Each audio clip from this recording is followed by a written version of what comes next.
Magandang hapon, umaga, tanghali, gabi. Mga barateros worldwide, mabuhay kayo. Kamusta naman ang ating mga buhay-buhay? Ito na naman po ang Boss Dada ninyo at tayo na naman po ay maghahatid ng pang-uurat, pang-buburaot at sa satanas sa lahat ng mga demonyo, kurikong, kuratong, magnanakaw, mga animal, demonyo, satanas, mga Judas, Barabas, Hestas. Ito na naman, ano na naman tayo, mga asar na naman tayo, mga bossing. Mainit na mainit pa rin ang balita patungkol sa yan na nga, yung mga MP impeachment. Oo, talaga naman medyo umaatikabong malupit na malupit, humahagupit itong mga balitang ito kay VP Sara. Talaga naman medyo hati ang hati ang mga nakikisimpatya dito sa issue ng impeachment.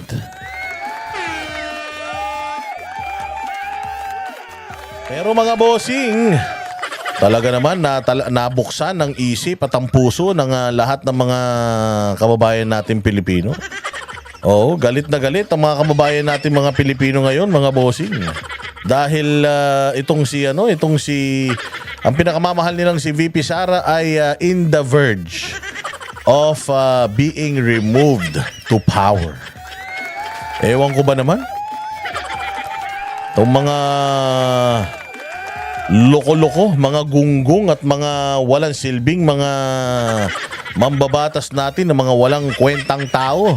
Mas inuuna pa itong impeachment kesa saan? Sa problema ng bayang Pilipinas. Aba, hindi nyo namamalayan mga bossing na itong ating Department of Agriculture Secretary ay pumayag na mag-angkat na naman tayo ng sibuyas at bawang. Nililito nila tayo mga boss. Nililito tayo. Walang kwenta itong impeachment na ito mga bossing. Sobrang walang kwenta ito. Bakit? Tingnan ninyo yung articles of impeachment na 7.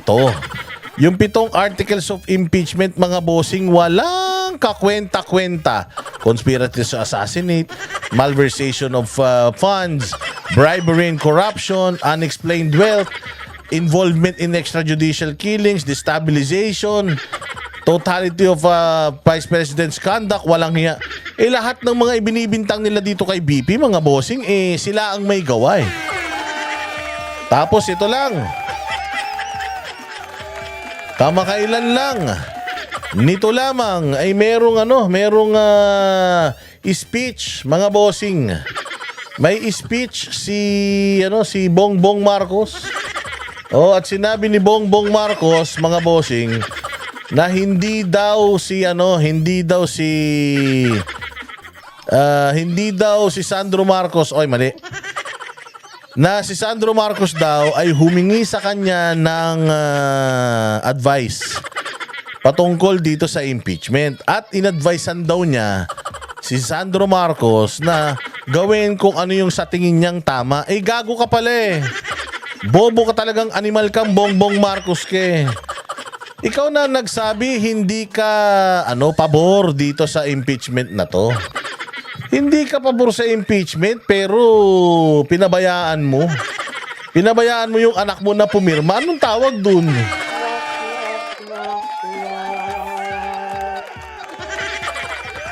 Diba? Walang hiya na yan. Kauna-unahan pa yung anak mo. Kauna-unahan pa yung anak mo na pumirma dyan sa hinayupak na impeachment complaint na yan. At sinabi daw niya, nagulat na lang daw siya, kauna-unahan pa yung anak niya. Ulul! Tangin yung mga mabubudol kayo. Kunyari ka pa kasi na ayaw mo. Kunyari ka pa na ayaw mo sa impeachment pero kilig na kilig ka namang hayop ka.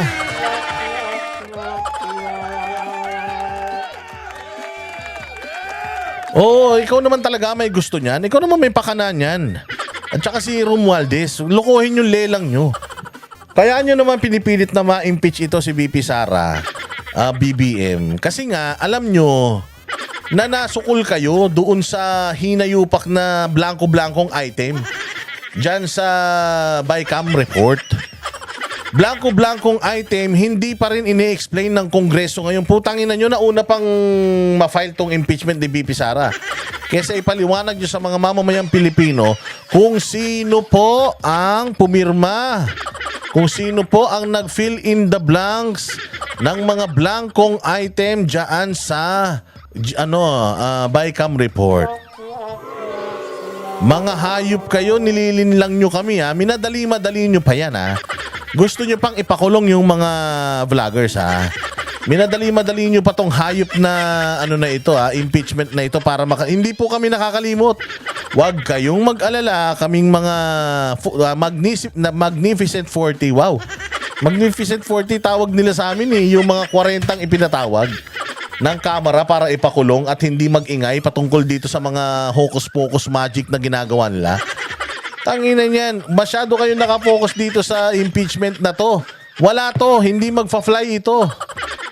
Diyan sa Senado, mga bossing, wala yan. Hindi yan lulusot, lalong-lalo na kung mananalo yung mga kandidato ng mga Duterte. Tingnan mo. Tingnan ninyo. Hindi pinansin mga bossing ng mga senador itong minadaling impeachment. Alam ng mga senador na bitag to eh. Alam ng mga senador na patibong ito. Kapag ipinasa to sa kanila, minadali ito kahit bulok-bulok. Yung mga articles of impeachment ipinasa sa kanila kasi nga pag sumablay to sa Senado, sisisihin sila ng mga congressman. Sasabihin ng mga congressman, basta ginawa na namin yung namin ha. Ginawa na namin yung aming mga trabaho ha. Senado ang problema, hindi kami. Ang mali ninyo, ang malaking pagkakamali ninyo, etong mga senador, putya yan, nangangandidato yung mga yan at nananalo yung mga yan out of popularity. Tanungin mo yung mga Pilipino kung anong nagawa ng mga senador na yan sa bayang Pilipinas. Wala silang alam. Kahit na isang ginawa ng mga yan, wala silang alam. Bakit? Kasi nga, parang presidente at vice president ang paghahalal ng isang senador.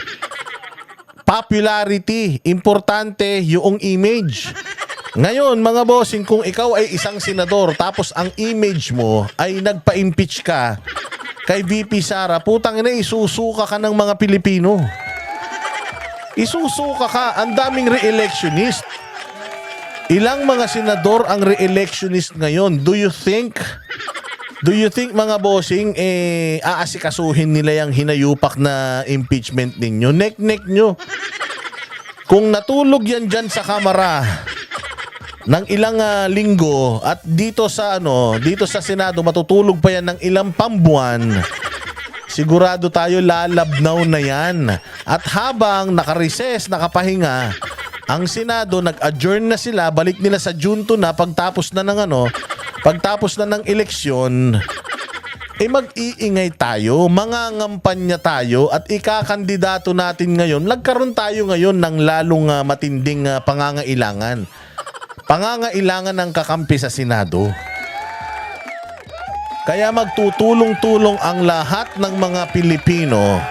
Lahat ng mga Pilipino ha, magtutulong-tulong para protektahan hindi po si VP Sara, protektahan ang demokrasya sa Pilipinas. Bakit?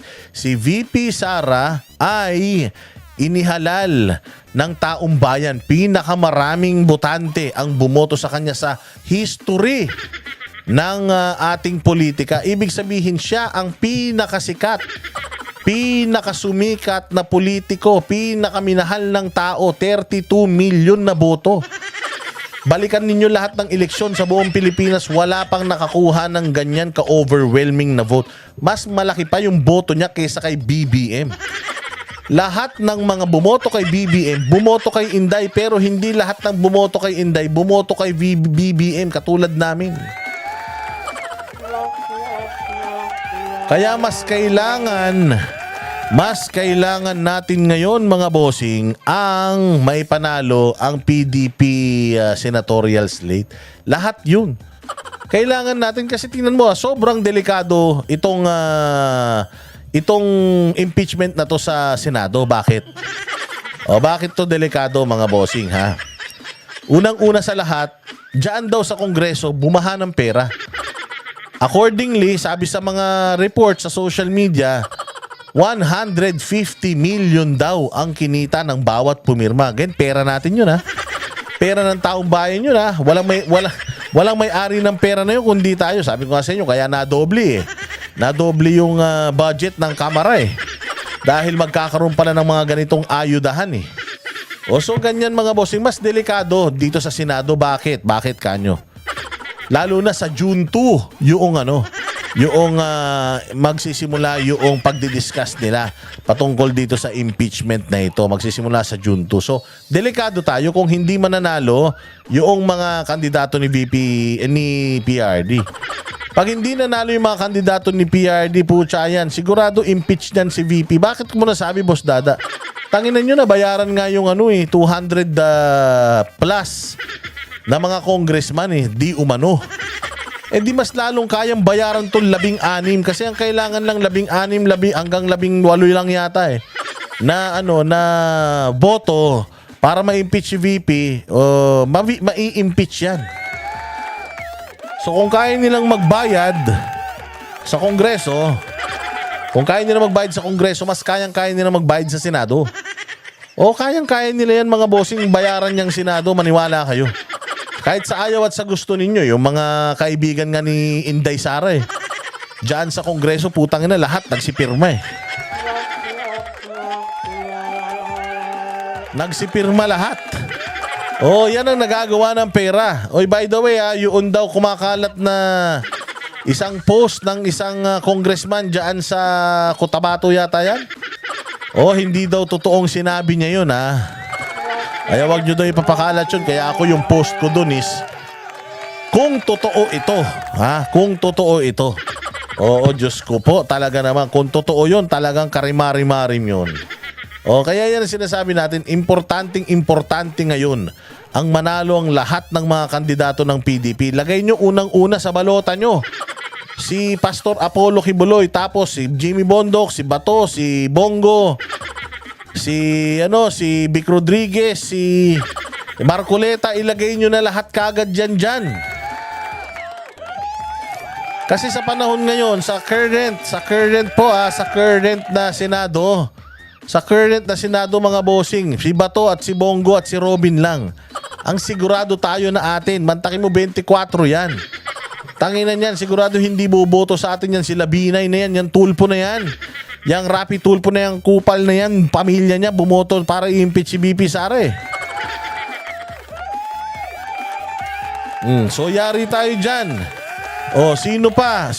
Naku po, matindi talaga ito. Sino pa ba mga iboboto na? Basta lahat ng PDP. Iboto ninyo kapag nanalo ang mga kandidato ni Bongbong. Yari kayong lahat. Sigurado impeach yan si VP Sara. Well, sa totoo lang, if si VP Sara ma-impeach, wala namang pakialam si VP Sara If the government, minsan mo nakakainis yan If the government that you are trying to help, if the people that you are trying to help, ayaw nilang tulungan yung sarili nila, might as well, manahimik ka na lang. So if ever ma-impeach si VP Sara, she has nothing to lose. Ayaw naman niya magpresidente in the first place Napipilitan lang siya magpresidente ngayon kasi nakita niya na yung bayang Pilipinas lubog na talaga So you will be doing her a favor kung ma-impeach si VP. Baka tawanan pa kayo niyan. Tingnan nyo nga may impeachment sa kanya dyan sa Kongreso. Putya na namamakyaw ng bulaklak. Ibig sabihin si VP Sara wala siyang paki. Ma-impeach ako, putangin na ninyo, bahala kayo, sa inyo na yung gobyerno yung bulok. Putangin na, kami naman sa Davao, buhay naman kami. Mayor naman kapatid ko ron. Maayos naman ang buhay namin sa Davao, may mga negosyo naman kami. Putangin na nyo, sa inyo na yan. Di ba mabibisit ka rin talaga pero parang si Pastor Apollo Kibuloy din, hindi naman na kailangan ni Pastor Apollo Kibuloy na itong Senado Kailangan natin siya. We need him more than he needs us.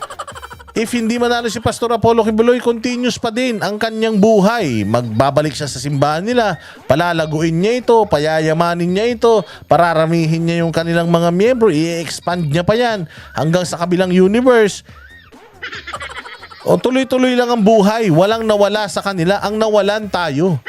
Meron tayong pagkakataon na magkaroon ng leader na merong vision na pangmatagalan, panghabang panahon. Pag pinakawalan natin, tanga-tanga natin. Ito naman si VP Sara, kung pababayaan natin na baboy-babuyin si VP Sara, mas lalong kaya tayong babuyin na mga normal na tao. Baka isang araw, hindi na kami mag-vlog. Baka isang araw, hindi na kami mag-vlog kasi kung si VP Sara nga, kaya nilang patahimikin, kami pa. Baka sa mga susunod na panahon, wala na, bigla na lang kami maglaho sa mundo. Kasi nga, ganun na sila kabrutal. At hindi tayo pumapalag, hindi tayo lumalaban. Yun ang mali. Yun ang mali mga bossing, hindi tayo lumalaban at pumapalag sa mga kahayupan ng mga demonyong mga animal na ito.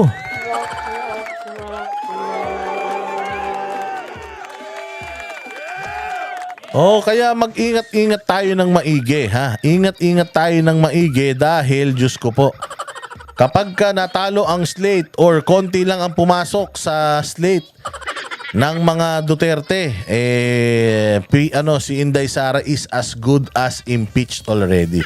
Kayang-kayang bayaran yan ng pera ng taong bayan. Mantakin mo ang computation nga, may nakita akong post si Senator Bato de la Rosa, 31 billion. 31 billion ang ipinamigay nila mga bossing sa mga counts, mga kasamahan nila para lang pumirma mga nakakadiri. Ano nang mangyayari sa bayan natin Pilipinas kung di natin ito lalabanan? Ano nang mangyayari sa mga Pilipino kung di natin ito lalabanan? Eto panoorin natin mga bossing, etong pagpirma ni Kumal. Ang kupal na si Sandro Marcos, pagpirma niya sa impeachment ni VP Sara. 15 mga kongresista ang lumagda sa ika-4 na impeachment complaint laban kay Vice President Sara Duterte. Nangyari ito sa huling araw ng sesyon sa plenaryo ng Kamara bago ang nakatakdang break ng Kongreso sa February 8 para sa paparating na midterm elections. Una sa mga pumirma si Presidential Son at House Senior Deputy Majority Leader, Ilocos Norte 1st District Representative Sandro Marcos. Sa gitna ito ng pahayag ng Malacanang na hindi makikialam si Pangulong Ferdinand Marcos Jr. sa impeachment case at naniniwalang hindi napapanahon ang impeachment laban kay VP Duterte. Bukod kay Congressman Marcos, una rin sa mga lumagda ang iba pang House leaders. Putay na. Yung tatay niyang mambubudol, sinabi hindi daw siya pabor, pero yung anak niya yung kauna-una pumirma. Ibig sabihin, kupal. Ibig sabihin, mga manluloko, mambubudol, mga sinungaling. Sabi ko sa inyo, ang sinungaling kapatid ng magnanakaw. Kaya sigurado ko sa sobrang sinungaling ng mga Marcos na ito ay totoong mga magnanakaw, mga hayop na ito. Kitang-kita nyo unang-una, pwede ka naman doon sa may gitna pero unang-una ka. At sinabi pa ni Garin, hindi daw si Garin ang nangangalap ng pirma, si Sandro Marcos daw. Yun daw nag-file nung pang-4 na impeachment complaint, si Sandro Marcos daw ang nag-endorse. At si Sandro Marcos daw ang nag-ikot para mangalap ng pirma. Tanginan nyo, lokohin yung lelang ninyo, ayaw ng tatay mo, tapos ikaw pa yung nagpupush, tarantado ka. Kaya sana makakarma kayo agad. Sana malaglag yung mga ari ninyo, hindi nyo na magamit. Biglang maputol. Biglang magkaroon kayo ng mga pichiching. Mga hayop kayo, sana makarma kayo, tubuhan kayo ng mga tigyawat. At saka ng mga pigsa sa mukha, mga buwisit kayo. Sana mabulok yung mga ipin nyo. Na sina House Senior Deputy Speaker Aurelio Gonzales, Deputy Speaker J.J. Suarez at Majority Floor Leader Manix Dalipe. Ayan, lahat yan. May mga naman, si Tingog Party lahat List yan, Representative mga kawatan. Lahat daw yan, yung mga nandiyan dyan. Hindi ko alam kung totoo pero sabi nila lahat daw ng mga nandirito ay tumanggap ng tig 100. 100 na 150 million, ang laki nun. Putangin nyo, sa impyerno kayo mapupunta, pera ng taong bayan yan kung totoo yan. Sana naman hindi totoo yan, putangin yan. Nakakahiya kayo, ang daming mga pumirma dito ng mga kaibigan ni VP Sara, mga ninang pa siya sa binyag. Yung iba, mga best prenan niya pa. Kaya ikaw, VP Sara, masyado ka kasi. Nagpapaniwala ka rito sa mga nanligaw sa yung mga putanginan nito eh. Eh kung ikaw sana tumakbo ka ng presidente, eh di sana si BBM yung ini-impeach natin ngayon. Para hindi na makatakbo sa pamahalaan ng hayop na yan. Romualdez at pang 215 ang asawa nitong si House Speaker Martin Romualdez, pinsan ni PBBM. Kabilang naman sa mga hindi pumirma sa ika-4 na impeachment complaint. O ito yung mga hindi pumirma, si GMA, palakpakan. Hindi pumirma si GMA kasi nga, alam naman natin na Duterte yan. Sina dating Pangulong Gloria Macapagal Arroyo, House Deputy Majority Leader Oy, kupal! Sabi nitong unggoy na to, kaya daw siya hindi pumirma kasi daw magiging senador daw siya at baka daw baka daw yung kanyang judgment ay matarnish. Tanginan to, user talaga, no? Peke na nga yung pagkakakilanlan mo, peke ka pang tao ka. Dinugas mo na nga yung gobyerno ng Amerika, pati yung mga Pilipino, dudugasin mo pa. Feel mo na mananalo ka, no? Ang kapal ng mukha mo. Feeling ng tulonggis na to, mananalo siya. Wow, ACT-CIS Party List Representative Erwin Tulfo, House Deputy Speaker Camille Villar. Oh, si Camille Villar, hindi pumirma. Mabuti sumunod ka sa nanay mo. Mabuti yan. At mga rebilya sa Kamara. Nako, yung mga rebilya, mabuti naman hindi kayo pumirma. Kahit na yung tatay ninyo ay tumatakbo sa partido ni Bongbong Marcos. Maraming salamat sa inyo dahil hindi kayo nakaisa, hindi kayo mukhang pera. Hindi kayo mga ganid, hindi kayo magnanakaw. Batay sa reklamo, hindi akma para sa public office si VP Duterte, kaya dapat mapatalsik sa pamamagitan ng impeachment.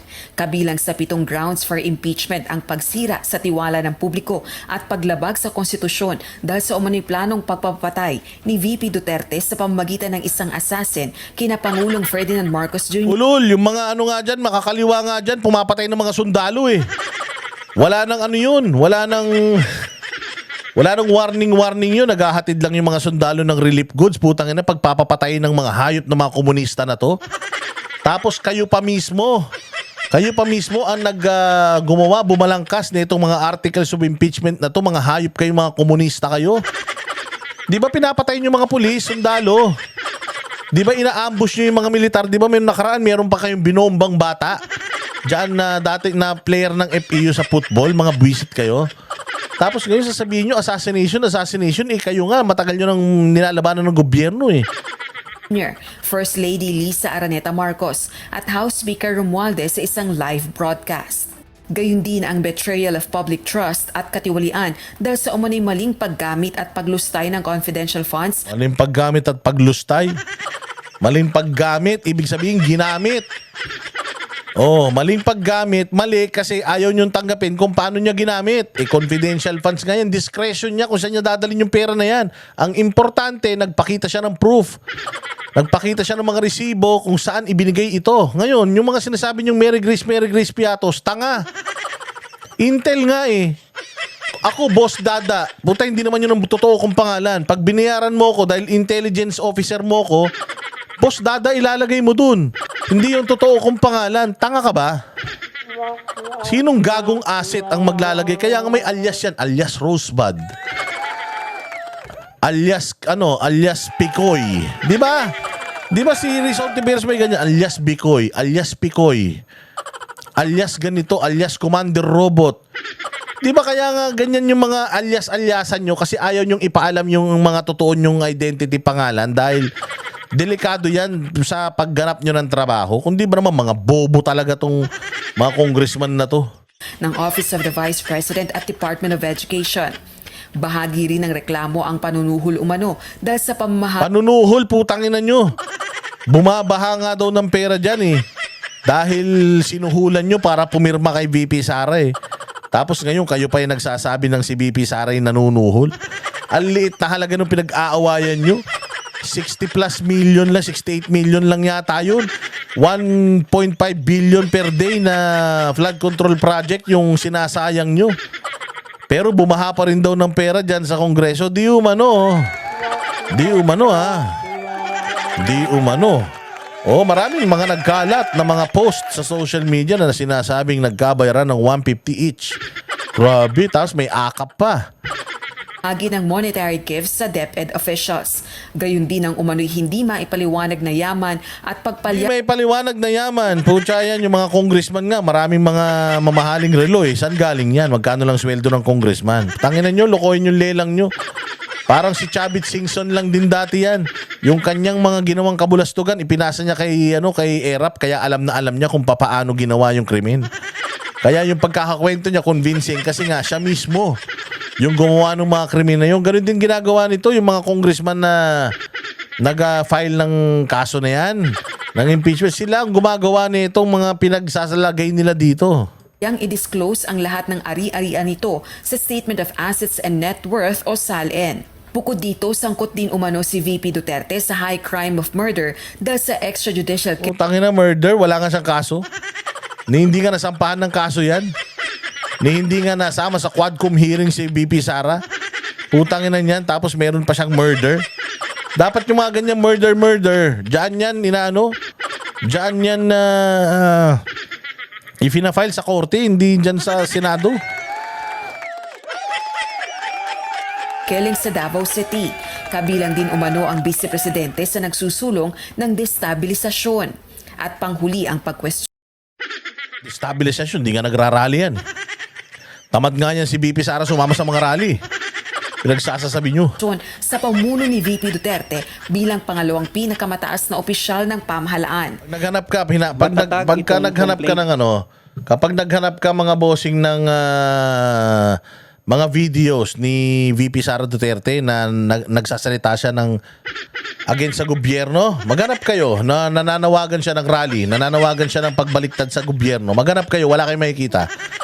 So malabo tong isang article na ito. Dahil 250 members mismo ang pumirma. Ayan, si Lawrence Defensor. Tandaan niyo yung punyetang yan Majority Leader, Iloilo 3rd District. Kamag-anak to ni Miriam Defensor Santiago. Ewan ko kung nagmana to kay Defensor. Pero ayun nga daw, madami nang pumirma, 200 plus. Sa impeachment complaint na ito. At hindi pipirma yung mga yon kung hindi sila kumpiyansa. Ulul! Tangina hindi pipirma ang mga yun kung hindi sila kumpiyansa. Nek mo. Eleksyon ngayon, pumirma pa din kayo. Baka mo para mayroon kayong pondo.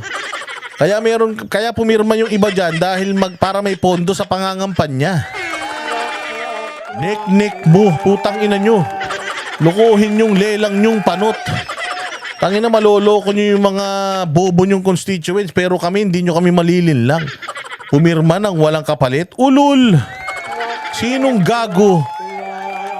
gagong politiko ang kakalaban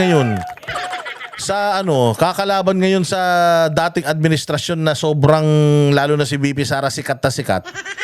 Ginamit nga ng mga kupal na mga congressman si VP Sara para manalo nung nakaraang taon Tapos ngayon pa kaya, kung ako tumatakbo ako ngayon, hindi ako makikisali dito. Saka na, pag nanalo na ako. Pero habang tumatakbo ako, syempre, friends to all, enemies to none ka muna, engot. Pinagsasabi nito, lokohin mo lelang mo. Na lulusot ito at mabigat ang ebidensya kapag Wow, mabigat ang ebidensya. Mabigat ang ebidensya, wala nga kayong ebidensya Mabigat ang ebidensya, hindi nyo nga napatawag si VP Sara dyan para gisahin Takot na takot nga kayo nung nagpunta nga si VP Sara dyan, putang ina nyo, hindi nga kayo makapagsalita Tapos malakas ang ebidensya, mga ulul. Umpisa pa lang, gets na ni VP Sara. Sabi ko nga sa inyo, inuumpisahan nyo pa lang yung hearing ni Chua. Si VP Sara prepared na. Si VP Sara nakapagbuo na ng kanyang mga lawyers. Kasama pa dyan si PRD, kaya punyemas ka. Humanda kayong lahat dahil pag nalusutan ni VP Sara to, putang ina nyo. Yan ang katapusan nyo, ibabandera namin sa mga channel namin at mga social media namin ang lahat ng mga mukha nyo, mga buwaka ng ina ninyo. Para hindi na kayo manalo ulit sa kahit na anong posisyon sa gobyerno, mga hayop kayo. nilitis ito sa isang impeachment trial by the Senate. Samantala, 11 kongresista ang itinalagang prosecutors para sa trial sa impeachment. Yan, mga bossing, pero syempre, hindi dyan nagtatapos ang lahat, mga boss. Sa kabila ng pagmamadali ng mga animal na mga pumirma diyan sa ano na yan, ang pumirma diyan sa hinayupak na impeachment na yan, eto mga bossing, tinabla ng Senado yung impeachment complaint nila, hindi diniscuss sa plenaryo. Bagkus, tatapusin muna yung eleksyon bago simulan yung pag-uusap tungkol dito sa impeachment na ito. Kaya nga again, importante na maiboto natin ang lahat ng mga alyado ng mga Duterte sa congressman o sa Senate. Iboto natin ang lahat ng mga inendorso ng mga Duterte para labanan itong pagsira ng mga kupal na mga loyalistang at mga dilawan sa demokrasya ng Pilipinas dahil pinatatakbo na po sila ng mga komunista. Wala silang kaalam-alam pero mga komunista na sila. Nanalo po ang mga bayan black sa pagsira sa gobyerno dahil pinayagan ng gunggong na si Bongbong at saka ng makapalang muka at mataasang pangarap na si Romualdez. Kaya hayaan nilang masira ang bayang Pilipinas basta lang manalo sila sa eleksyon. Basta lang sila ang sumunod na mga prime minister. Sinong pipiliin itong Bopols na si Marcos? Pipiliin yan si Romualdez. Tapos pag pinili niyan si Romualdez, ayan na, hanggang sa susunod, prime minister na yan si Romualdez. Tingnan natin anong ginawa ng Senado. At kaugnay pa rin ang impeachment, may update naman sa Senado sa mga oras na ito at naroon pa rin live si Mean Los Baños. Mean, anong update?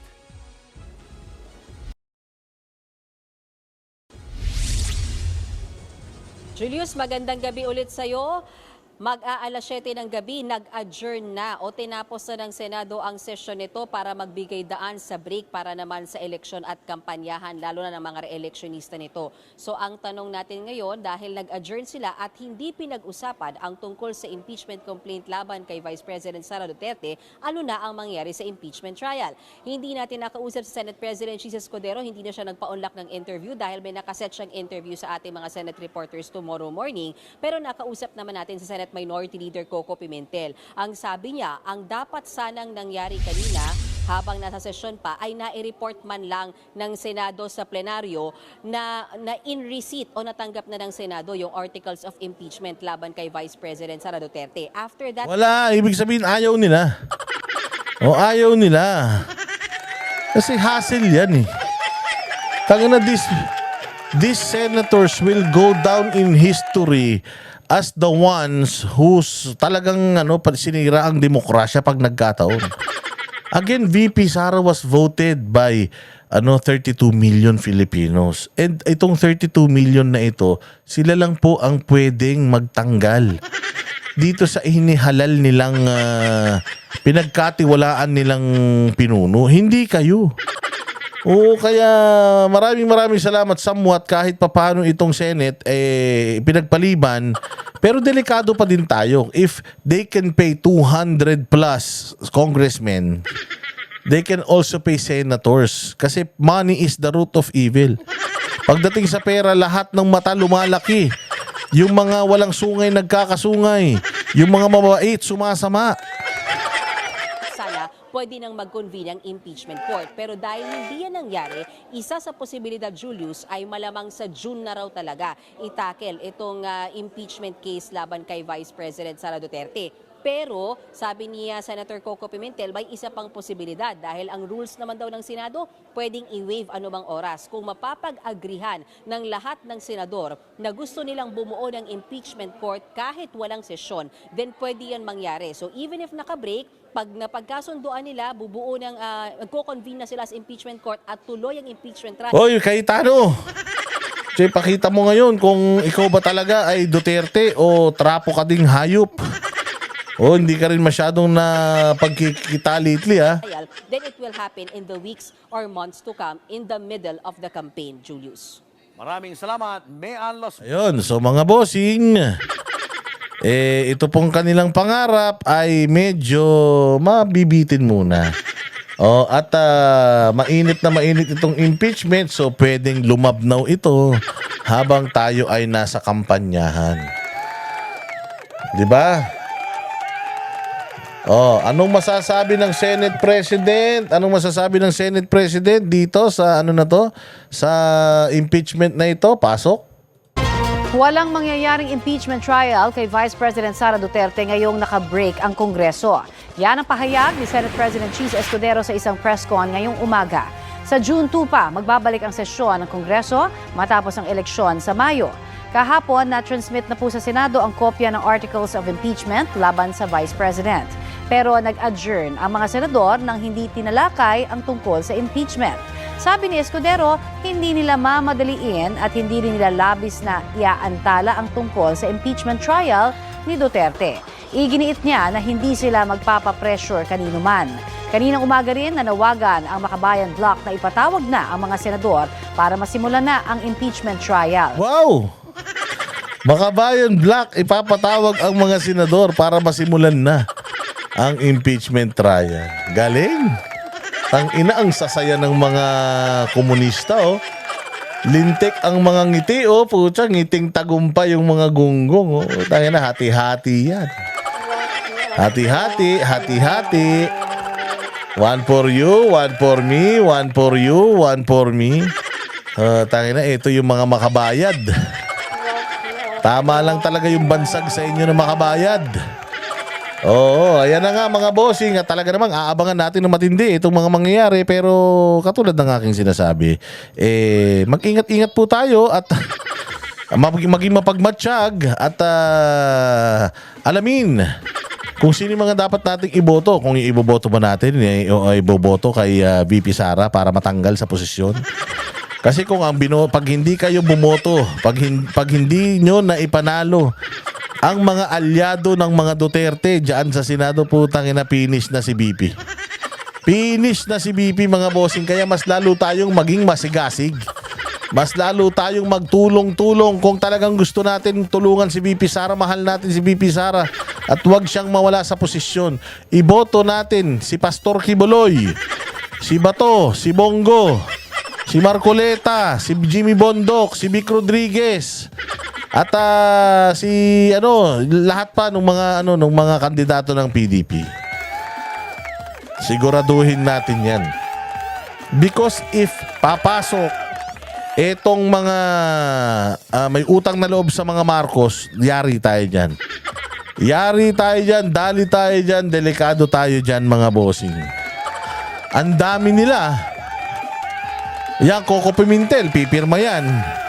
Yan, mag-i-impeach yan. Si Coco Pimentel, si Risa Ontiveros, si Binay.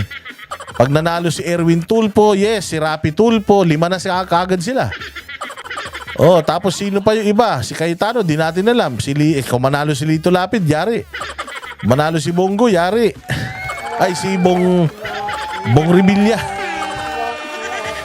Oh, delikado. Sobrang delikado tayo dyan sa mga kandidato ni Bongbong. Kaya mas lalo po nating paghusayan ng ating pangangampanya. Or else, wala na tayong VP Sara. Maraming salamat po mga bossing sa inyo pong suporta sa ating channel. Yung mga hindi pa po nakakapag-like, mag-like po kayo. Hindi pa po nakakapag-share, mag-share naman kayo para may silbi kayo sa bayan. Mag-follow din po kayo sa ating Facebook page bago man lang tayo makontent dyan sa Kongreso. At mag-share po kayo ng ating mga content para makarating sa kinauukulan itong kanilang mga katarantaduhan. At ito lang ang kaya nating gawin sa mga kawatan sa gobyerno. Murahin ng mga punyeta na yan. Oo, kaya i-enjoy natin. I-enjoy natin ang freedom of expression mga bossing dahil karapatan natin ito. Ipaglaban natin ng freedom of expression. Ipaglaban natin ang lahat ng ating karapatang pangtao. Huwag tayong bumoto ng mga magnanakaw, kriminal, mga hayop, switik at mga salot sa lipunan. Okay. Hasta la vista, baby. Hanggang sa muling vlog.